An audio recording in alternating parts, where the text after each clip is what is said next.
Merci, monsieur le maire. Alors, la question. Pouvez-vous nous indiquer où en est le projet de l'ex-Banque de France? Donc, on est aujourd'hui sur un bien, je le répète, qui est privé. Donc, c'est la première, j'insiste là-dessus, qui est privé, pour lequel, à la différence de ce qui s'est passé dans les ventes précédentes, l'acheteur paye. Donc il sera propriétaire en plein du bâtiment à la fin de l'année, quand il aura réglé la dernière échéance. Maintenant, la deuxième partie, enfin, je dirais ce qui est dans votre question, c'est de dire quel est le niveau du dialogue que vous avez avec l'acheteur pour, bien sûr, échanger. Il ne suffit pas qu'un bien soit privé, il faut encore que la ville, surtout dans un bien aussi emblématique que celui-là, échange avec l'acheteur pour comprendre dans quelle mesure le projet qu'il porte s'insère dans la trame urbaine, dans le projet urbain, et dans quelle mesure on peut en tirer des conséquences dans l'aménagement.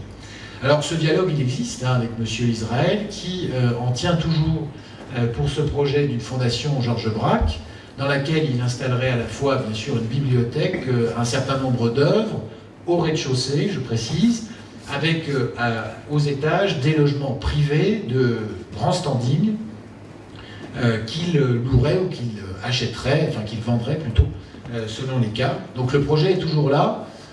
C'est un projet qui me paraît assez intéressant. C'est d'ailleurs l'un des éléments de discussion que nous avons avec M. Israël, qui souhaitait que la collection des bijoux Georges Braque soit à nouveau rendue visible au public. C'est la raison pour laquelle elle l'est lors de visites guidées qui sont organisées.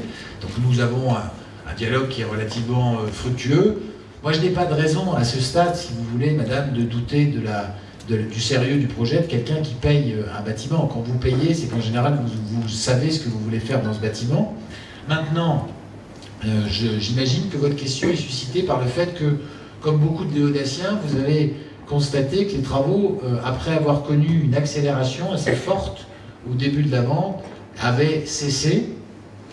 Et c'est un fait que je constate, avec peut-être, c'est peut-être ce que beaucoup pensent, des dommages qui peuvent progressivement se faire sur un bâtiment qui n'est pas entretenu et qui n'est pas habité.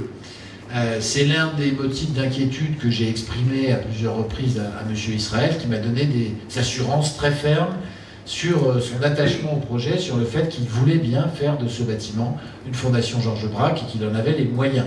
Étant donné que, pour ce qui me concerne et pour ce qui m'a été donné d'en voir, je constate qu'il les a, je n'ai pas de raison là non plus de mettre en doute sa volonté sur un bien qui est privé, qui encore une fois, si le projet se réalise, pourra être intéressant pour la dynamisation culturelle de notre centre-ville.